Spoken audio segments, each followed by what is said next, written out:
নমস্কাৰ বন্ধুসকল, মই হিৰেন। আজি এই ভিডিঅ'টোৰ উদ্দেশ্য হৈছে নাৰীসকলৰ লগতে পুৰুষসকলৰো যি 4টা ভাগ আৰু সেই 4টা ভাগনো কি তাৰে সম্পূৰ্ণ বিৱৰণ মই আপোনালোকক এই ভিডিঅ'টোৰ জৰিয়তে আগবঢ়াইছোঁ। প্ৰথমে মোৰ চেনেলটো আপোনালোকে ছাবস্ক্ৰাইব কৰি ল'ব, যাতে মোৰ পিছৰ ভিডিঅ'বিলাক আপোনালোকে সহজে লাভ কৰিব পাৰে।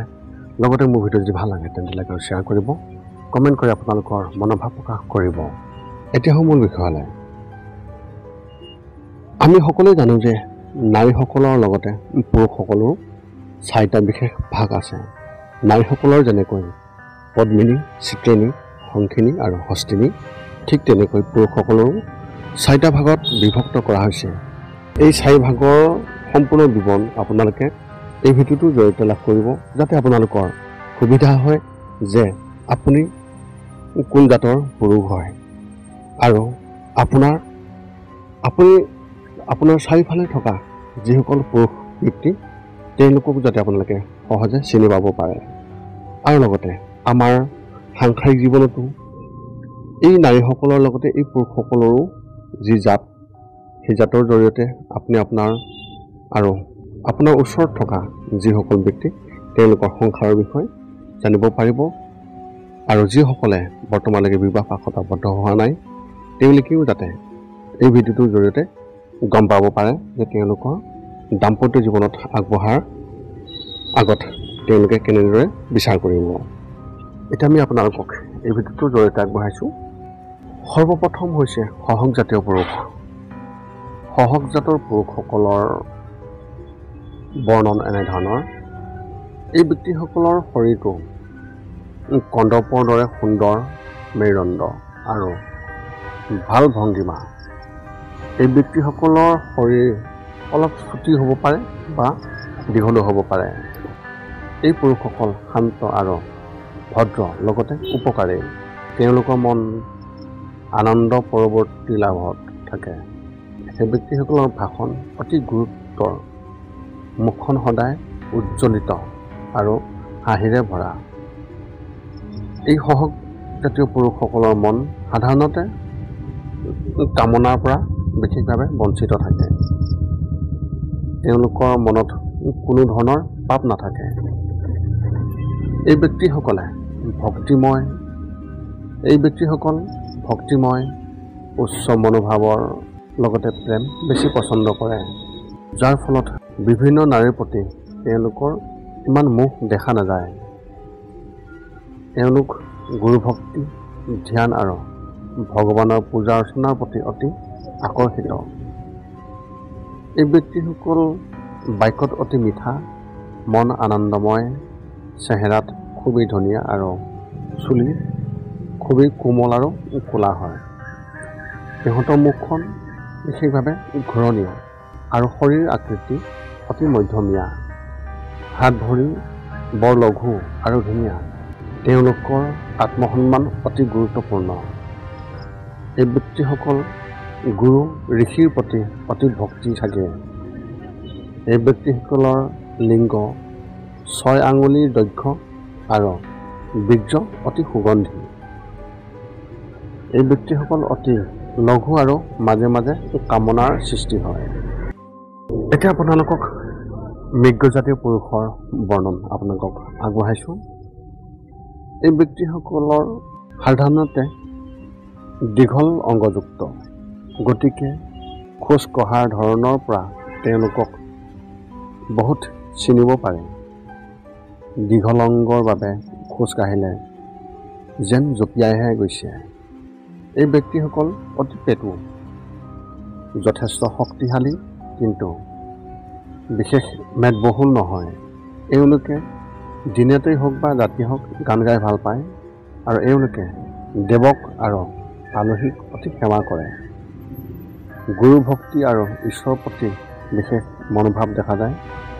এওঁলোকৰ মাজত বিশেষভাৱে অতি সুললিত কণ্ঠও বিশেষভাৱে পোৱা যায়। এই ক্ষেত্ৰত এই মৃগজাতীয় সহগ পুৰুষৰ সৈতে উৎকৃষ্ট বিশেষ সাদৃশ্য আছে। কিন্তু সহগজাতীয় পুৰুষৰ পৰা মৃগজাতীয় পুৰুষৰ বিশেষ পাৰ্থক্যটো হ'ল যে সহগ পুৰুষসকলৰ মন যথেষ্ট নিৰ্মল আৰু মৃগজাতীয় পুৰুষৰ মন পাপৰ লেখমাত্ৰাও স্থান নাপায়। বাহিৰৰ পৰা বৰ ধৰ্মপৰায়ণ যদিও অন্তৰত কিছু যথেষ্ট পৰিমাণে ভণ্ড, কিন্তু তেওঁলোকৰ আচৰণ সহজে বুজিব পৰা নাযায়। এতিয়া আপোনালোকক বৃগজাতীয় পুৰুষৰ সম্পূৰ্ণ বৰ্ণন আগবঢ়াইছোঁ। বৃগজাতীয় পুৰুষসকলৰ ভৰি সৰু আৰু জিভা ডাঙৰ হয়। এই ব্যক্তিসকলৰ শৰীৰৰ পৰা আঠাৰ গোন্ধ যেনে বেতেল বাদামৰ গোন্ধ যেন ওলাই থাকে। ইহঁতৰ এই ব্যক্তিসকল অতি ভোকাতুৰ আৰু খাদ্যাভাস, নিৰ্লজ্জ আৰু অধৰ্মী। তেওঁলোকক কেতিয়াও কথা কোৱা বা কোনো অংগ কাম কৰাত বাধা দিয়া নহয়। তেওঁলোকৰ মন সদায় পাপৰ দিশত থাকে।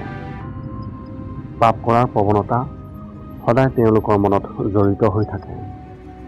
সদায় নাৰীৰ প্ৰতি আকৰ্ষিত হৈ থাকে। কেৱল দৰ্শনতেই নহয়, মন প্ৰাণেও দিনে ৰাতিয়ে নাৰীৰ সংগ কামনা কৰে। বৃগজাতীয় পুৰুষসকল অধিক কামুক। কামৰ বাবে সিহঁতে কৰিব নোৱাৰা একো নাই। এই ব্যক্তিসকল ডিঙি শক্তিশালী, কৰ্কট মাত, বেঙুনীয়া হাত বা অলপ হালধীয়াও থাকে আৰু উৎকৃষ্ট গতি হয়। ইহঁতৰ ভ্ৰূ থিয় আৰু এওঁলোকৰ পেট কচ্ছপৰ দৰে ঘূৰণীয়া হয়। আঙুলি ইমান দীঘল নহয়। ইহঁতৰ লিংগ অতি দীঘল। ইহঁতৰ বীৰ্য আৰু শৰীৰৰ পৰা নিমখীয়া সোৱাদ বিকিৰণ হৈ থাকে। অতি শেষৰটো হৈছে অশ্বজাতীয় পুৰুষ। এই ব্যক্তিসকল যেতিয়া জন্মগ্ৰহণ কৰে তেতিয়া এওঁলোকৰ শৰীৰত ৰং কিছু প্ৰায় ৰঙা হৈ থকা দেখা যায়। শৰীৰটো বৰ মোটা হৈ পৰে। দ্ৰুতগতিত আগবাঢ়িব পাৰে। তেওঁলোকে অধৰ্মী, মিছলীয়া, দুষ্ট আৰু অতি প্ৰবঞ্চক। নিন্দা আৰু গজব কৰি ভাল পায়। অধৰ্মী আৰু অতি খঙাল। বহুত মদ্যপানৰ প্ৰতি তেওঁলোকক অতি আগ্ৰহী দেখা যায়।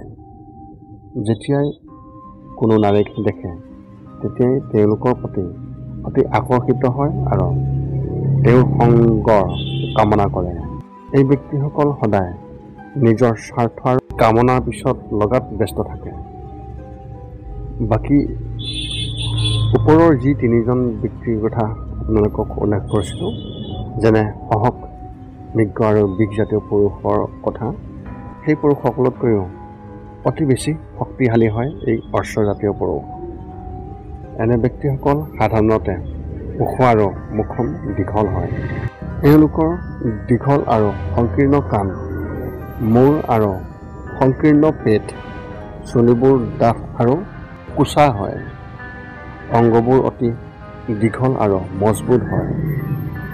ইহঁতৰ আঙুলি দীঘল যদিও নখবোৰ ভালদৰে গঠিত যেন লাগে। তেওঁলোকৰ মাত বজ্ৰপাতৰ দৰে হয় আৰু দ্ৰুত ভৰিৰে খোজ কাঢ়িব পাৰে। এই ব্যক্তিসকলৰ লিংগ প্ৰায় 12 আঙুল দেখা যায়। এই আছিল এই 4 জাতৰ পুৰুষৰ সম্পূৰ্ণ বিৱৰণ। পুনৰ লগ পাম অন্য এটা ভিডিঅ'ত। আজিলৈ ধন্যবাদ।